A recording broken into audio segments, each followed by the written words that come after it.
Today, I want to talk to you about something that has always fascinated me, the ocean. Have you ever wondered how deep it really is? Well, get ready to dive into the depths of Earth's final frontier with me. First off, did you know that the average depth of the ocean is around 12,080 feet? That's more than 2 miles deep. And if you think that's impressive, wait until you hear about the Mariana Trench, the deepest part of the ocean. It's a whopping 36,070 feet deep. To put that into perspective, that's like stacking 6 Empire State Buildings on top of each other. But why is the ocean so deep in the first place? Well, it all comes down to plate tectonics, the constant movement of the Earth's crust. As plates move apart from each other, magma rises up and new crust is formed. This process also creates deep trenches where the plates collide and are forced under each other, creating some of the deepest parts of the ocean. So what kind of creatures live in the deep sea?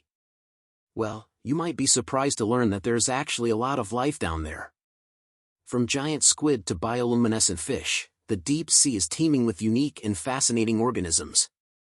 And many of these creatures have adapted to survive in extreme conditions, like complete darkness and crushing pressure. But exploring the deep sea isn't easy.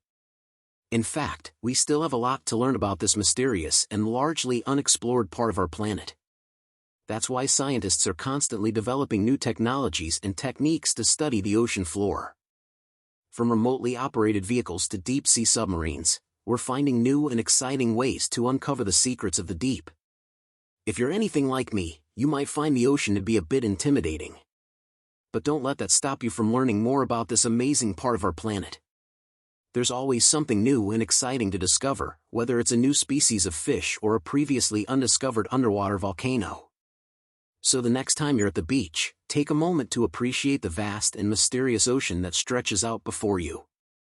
Who knows, maybe one day you'll be the one at the forefront of deep-sea exploration. I hope you enjoyed learning a bit more about the ocean with me today. Until next time, keep on exploring.